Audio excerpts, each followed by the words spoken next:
क्या कभी किसी ने ये सोचा है कि रातों रात बिना किसी पूर्व चेतावनी के भारत की 75% आबादी के पैरों तले की जमीन मतलब तकनीकी रूप से कहीं अधिक खतरनाक हो गई? सच कहूं तो ये कोई विज्ञान कथा जैसी बात लगती है, लेकिन जो डेटा हमारे सामने है वो यही कहानी बयां कर रहा है। बिल्कुल। और ये हमारे सामने रखे रिसर्च पेपर्स के इस भारी भरकम अंबार से निकला एक बेहद चौंकाने वाला तथ्य है। तो आज के इस विस्तृत विश्लेषण में हमारा मुख्य विषय है भारत में आपदाएं और उनका प्रबंधन। हाँ, और सुनने वालों के लिए स्पष्ट करना जरूरी है कि आज का हमारा मिशन सिर्फ इन रूखे आंकड़ों को पढ़ना नहीं है। एकदम सही। हम ये समझना चाहते हैं कि भारत जैसा एक विशाल भौगोलिक रूप से इतना जटिल देश अपनी कांपती हुई धरती और डूबते शहरों के बीच खुद को कैसे बचाता है। हम उन अदृश्य तंत्रों की परतों को खोलेंगे जो तबाही को हमसे दूर रखते हैं। और इसके लिए हमें सबसे पहले एक बहुत ही बुनियादी तकनीकी अंतर को समझना होगा। मतलब हम अक्सर संकट और आपदा को एक ही तराजू में तौल देते हैं। हाँ, जैसे लोग कहते हैं ना कि पहाड़ पर भूस्खलन हुआ तो वो एक बड़ी आपदा थी, लेकिन स्रोत सामग्री बताती है कि वैज्ञानिक रूप से ये दोनों बिल्कुल अलग हैं। देखिए, अगर हम 2005 के आपदा प्रबंधन अधिनियम की शब्दावली को समझें तो हर भूस्खलन या हर चक्रवात अपने आप में आपदा नहीं होता। अच्छा, तो इसे समझने के लिए मेरे दिमाग में एक रूपक आ रहा है। मान लीजिए कि संकट, जिसे अंग्रेजी में हैजर्ड कहते हैं, वो एक भरी हुई बंदूक की तरह है। ये एक बहुत ही सटीक उदाहरण है ना? मतलब वो मेज पर रखी है, उसमें नुकसान पहुंचाने की पूरी क्षमता है, लेकिन वो अभी स्थिर है। वहीं दूसरी ओर आपदा या डिजास्टर तब है जब वो भरी हुई बंदूक किसी भीड़-भाड़ वाले इलाके में चल जाए। बिल्कुल। यानी अगर हिमालय के किसी सुदूर इलाके में बहुत बड़ा हिमस्खलन आता है जहां कोई इंसान नहीं रहता। हाँ, जहां कोई बुनियादी ढांचा नहीं है। एकदम सही। तो वो सिर्फ एक संकट है। वो आपदा तब बनता है जब वो किसी इंसान की बस्ती से टकराता है। भूगोलवेत्ता जॉन वीटो का एक बहुत ही दिलचस्प कोट मुझे याद आ रहा है। उन्होंने कहा था, संकट का एहसास ही आपदा है। अरे वाह, संकट का एहसास ही आपदा है। ये पंक्ति तो अपने आप में बहुत कुछ समेटे हुए है। बिल्कुल। और इसी टकराव को प्रबंधित करने का नाम ही आपदा प्रबंधन है। स्रोत सामग्री में आपदा प्रबंधन की 3 प्रमुख अवस्थाएं बताई गई हैं। मैं समझाती हूँ। ये एक चक्र है। हाँ, प्लीज। पहली है आपदा पूर्व की अवस्था। इसमें यह अनुमान लगाया जाता है कि खतरा कहाँ है, उसका शमन कैसे किया जाए। दूसरी अवस्था है आपदा के दौरान, यानी त्वरित प्रतिक्रिया देना, मतलब लोगों को सुरक्षित निकालना, राइट? हाँ, बिल्कुल।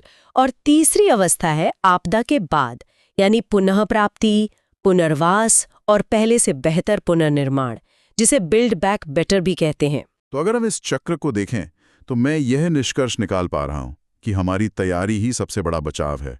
मतलब अगर हमारी आपदा पूर्व तैयारी मजबूत है तो वो भरी हुई बंदूक शायद कभी चले ही ना। और यहीं पर भेद्यता या वल्नरेबिलिटी की बात आती है। यही तय करती है कि किसी संकट से असल में नुकसान कितना होगा। और चूंकि भेद्यता ही नुकसान तय करती है, तो आइए भारत की भौगोलिक सुभेद्यता की ओर मुड़ते हैं। यहाँ आंकड़े सच में हैरान करने वाले हैं। हाँ, आपने शुरुआत में भी इसका जिक्र किया था। बिल्कुल। देखिए, डेटा बताता है कि पहले भारत का 59% भूभाग भूकंप के जोखिम में था, लेकिन अब यह 61% हो गया है। और इसी वजह से 75% आबादी अब खतरे वाले क्षेत्रों में है। हाँ, और मुझे स्रोत सामग्री में एक नया शब्द दिखा, जोन 6 या जोन वी। मैंने हमेशा भारतीय मानक ब्यूरो के 4 जोन के बारे में सुना था, 2, 3, 4 और 5। हाँ, पहले यही 4 जोन होते थे। तो मुझे ये समझ नहीं आ रहा कि अचानक से यह नया जोन 6 क्यों बना दिया गया है। इसमें पूरे हिमालयी चाप को शामिल कर लिया गया है। क्या पहाड़ अचानक ज्यादा अस्थिर हो गए हैं? देखिए, पहाड़ रातों रात अस्थिर नहीं हुए हैं। बात यह है कि प्लेट टेक्टोनिक्स के विज्ञान और हमारे डेटा संग्रह के तरीकों में काफी सुधार आया है। अच्छा, तो विज्ञान बेहतर हुआ है। हाँ, भारतीय टेक्टोनिक प्लेट लगातार उत्तर की ओर खिसक रही है और यूरेशियन प्लेट के नीचे धंस रही है। इस घर्षण से जमीन के नीचे बहुत तनाव इकट्ठा हो रहा है। मतलब ऊर्जा जमा हो रही है। बिल्कुल। पहले माना जाता था कि जोन 5 इस खतरे को दर्शाने के लिए काफी है, लेकिन नए अध्ययनों से पता चला है कि पूरा हिमालयी चाप एक ऐसे दबाव पर बैठा है जहां 8 से अधिक तीव्रता के महाभूकंप आ सकते हैं। बाप रे, 8 से ज्यादा? ये तो बहुत भयानक है। इसीलिए खतरे की सही गंभीरता को दर्शाने के लिए विज्ञान को इस नए और अत्यंत चरम जोन 6 का निर्माण करना पड़ा। ये सच में डरावना है। लेकिन भारत में सिर्फ जमीन कांपने का ही खतरा नहीं है। जब हम भेद्यता की बात करते हैं तो पानी भी एक बड़ी मानव जनित आपदा बन रहा है। आपका इशारा शहरी बाढ़ की तरफ है ना? हाँ बिल्कुल। हमारे नोट्स पढ़ते हुए मुझे लगा कि हमारे शहर अब रहने की जगह कम और कंक्रीट के कटोरे ज्यादा बन गए हैं। कंक्रीट के कटोरे, ये बहुत ही सटीक चित्रण है। शहरी बाढ़ आज के समय की एक बेहद जटिल समस्या है। मतलब पहले जब बारिश होती थी तो पानी जमीन के नीचे रिस जाता था। मिट्टी एक स्पंज की तरह काम करती थी। हाँ, जिससे वाटर टेबल रिचार्ज होता था। बिल्कुल। लेकिन अब हमने उस स्पंज को डामर और कंक्रीट से पूरी तरह सील कर दिया है। नालियां प्लास्टिक से जाम हैं। पानी के पास जाने के लिए कोई जगह बची ही नहीं है। और यही तंत्र सामान्य बारिश को भी एक शहरी आपदा में बदल देता है। अब सवाल ये है कि इस पानी को बाहर कैसे निकाला जाए? क्या इसका कोई स्थायी समाधान है? क्योंकि स्रोत सामग्री में नीदरलैंड के एक बहुत ही इनोवेटिव प्रोजेक्ट का जिक्र है, रूम फॉर द रिवर। हाँ, ये बहुत ही शानदार अवधारणा है। मुझे ये नाम बड़ा काव्यात्मक लगा, नदी के लिए कमरा। लेकिन ये काम कैसे करता है? क्या हम नदियों को सचमुच कोई अतिरिक्त जगह दे रहे हैं? हाँ बिल्कुल। देखिए, सदियों से इंसानों की फितरत रही है कि बाढ़ रोकने के लिए नदियों के दोनों तरफ ऊंची दीवारें या तटबंध बना दो, ताकि नदी एक संकरी जगह में ही बहती रहे। एकदम सही।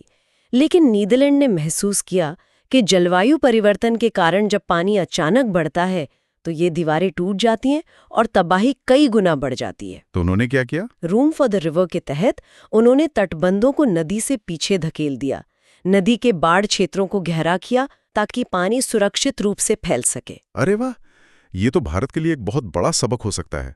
हम तो अपने शहरों में इसके बिल्कुल उलट कर रहे हैं, नदी के किनारों पर अतिक्रमण कर रहे हैं। बिल्कुल। अगर हम नदियों को उनकी प्राकृतिक जगह वापस दे दें तो शहरी बाढ़ को बहुत हद तक कम किया जा सकता है। हाँ, खैर, अब यही कंक्रीट पे जंगल जलवायु परिवर्तन के इस दौर में एक और खतरे को जन्म दे रहे हैं, और वो है हीट वेव यानी लू। Urban heat island effect. ये कंक्रीट दिन की गर्मी को सोखता है और रात में वापस छोड़ता है। बिल्कुल। और जब हीट वेव को मापने की बात आती है तो मेरे दिमाग में एक बड़ा सवाल आया, क्या ये अजीब नहीं है कि मैदानी इलाकों के लिए हीट वेव का मानक 40 डिग्री है, लेकिन पहाड़ी क्षेत्रों के लिए सिर्फ 30 डिग्री? ये सवाल अक्सर पूछा जाता है। मतलब पहाड़ों में 30 डिग्री का तापमान तो बहुत सुहावना होता है, लोग वहां छुट्टियां मनाने जाते हैं, फिर 30 डिग्री पर पहाड़ों में लू की घोषणा क्यों? देखिए, इसका जवाब हमारे शरीर की जैविक अनुकूलन क्षमता और उस जगह के मौसम के इतिहास में छिपा है। कोई भी तापमान अपने आप में निरपेक्ष रूप से खतरनाक नहीं होता। अच्छा, तो फिर खतरनाक क्या है? खतरनाक है उस तापमान का सामान्य औसत से अचानक बहुत ज्यादा बढ़ जाना। जो व्यक्ति राजस्थान में रहता है उसका शरीर 40 डिग्री का अभ्यस्त है। हाँ, ये तो लॉजिकल है। लेकिन पहाड़ों का सामान्य तापमान 20 से 22 डिग्री रहता है। जब वहां तापमान अचानक 30 तक पहुंच जाता है तो शरीर को एक भयानक थर्मल शॉक लगता है। ओह, तो ये सिर्फ थर्मामीटर का खेल नहीं है, बल्कि विचलन या डेविएशन का विज्ञान है। मौसम विभाग असल में इस विचलन को मापता कैसे है? मौसम विभाग के नियम स्पष्ट हैं। हीट वेव तब मानी जाती है जब वास्तविक तापमान सामान्य से 5 से 6 डिग्री अधिक हो जाए। और ये 5-6 डिग्री का उछाल ही शरीर के पसीने निकालने के तंत्र को फेल कर देता है। बिल्कुल। और अगर ये विचलन 60 डिग्री से अधिक हो जाए तो उसे प्रचंड हीट वेव घोषित कर दिया जाता है। और इस जटिल विज्ञान को आम जनता तक पहुंचाने के लिए मौसम विभाग कलर कोड का इस्तेमाल करता है। हरा मतलब सब सामान्य है, पीला एक चेतावनी है। हाँ, और नारंगी का अर्थ है स्थिति गंभीर है। और लाल कोड का मतलब है तुरंत कार्रवाई करें, घर के अंदर रहें। इसी संदर्भ में मुझे 2013 का Ahmedabad heat wave action plan बहुत प्रभावी लगा। हाँ, उनमें शुरुआती चेतावनी प्रणाली और कूलिंग सेंटर्स जैसी बेहतरीन रणनीतियां अपनाई। लेकिन देखिए, ये गर्मी सिर्फ शहरों में इंसानों को ही नहीं झुलसा रही है, ये हमारे जंगलों को भी राख कर रही है। वनाग्नि यानी जंगल की आग का विज्ञान भी बहुत जटिल है। हाँ, स्रोत सामग्री में वनाग्नि के प्रकार दिए गए हैं। मुझे हैरानी हुई कि आग का व्यवहार इस बात पर निर्भर करता है कि वो पेड़ के किस हिस्से को जला रही है। बिल्कुल। सबसे पहले बात करते हैं क्राउन फायर की। ये आग पेड़ों के सबसे ऊपरी हिस्से यानी उनके क्राउन को अपनी चपेट में लेती है। तो ये तो बहुत तेजी से फैलती होगी। हाँ, ये सबसे भयंकर होती है क्योंकि हवा के सीधे संपर्क में होने के कारण ये एक पेड़ से दूसरे पेड़ तक छलांग लगाती है। ये तो किसी हॉलीवुड आपदा फिल्म का दृश्य जैसा लगता है। और सरफेस फायर क्या है? जैसा कि नाम से पता चलता है, ये जमीन की सतह पर लगती है, सूखी पत्तियों और झाड़ियों को जलाती है। दिलचस्प बात यह है कि भारत में 70% घटनाएं इसी सरफेस फायर की होती हैं। अच्छा, और तीसरी कौन सी है? तीसरी होती है ग्राउंड फायर। ये सबसे खामोश आग होती है। ये जमीन के नीचे मौजूद जड़ों में सुलगती रहती है। कई बार ऊपर से धुआं भी नहीं दिखता। ये तो सच में एक अदृश्य दुश्मन की तरह है। इस खतरे को नापने के लिए स्रोत सामग्री में नेस्टरोव इंडेक्स का जिक्र है। ये 0 से 10,000 के पार तक जाता है। हाँ, ये इंडेक्स सिर्फ एक थर्मोमीटर नहीं है। ये एक बहुत ही चतुर गणितीय फॉर्मूला है जिसे सोवियत संघ में विकसित किया गया था। तो ये मापता क्या है? ये 3 चीजों का आकलन करता है।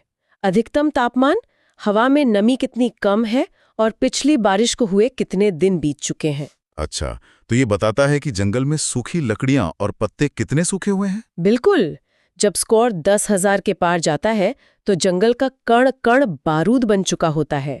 एक छोटी सी चिंगारी भी महाविनाश ला सकती है। यही कारण है कि डेटा के अनुसार भारत में उत्तराखंड, ओडिशा और छत्तीसगढ़ जैसे राज्यों में आग की घटनाएं सबसे अधिक देखी गईं। हाँ, वहाँ का मौसम इसके लिए अनुकूल है। लेकिन इससे लड़ने के तरीके भी आधुनिक हो गए हैं।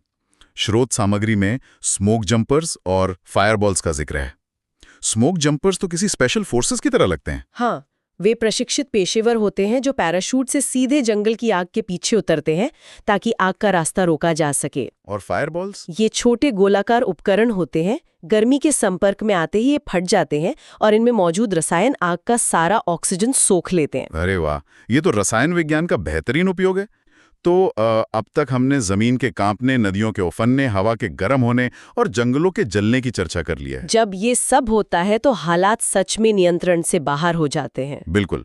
ऐसे समय में हमारा कानूनी ढांचा कैसे काम करता है? मेरा ध्यान 2005 के आपदा प्रबंधन अधिनियम के दंडात्मक प्रावधानों पर गया।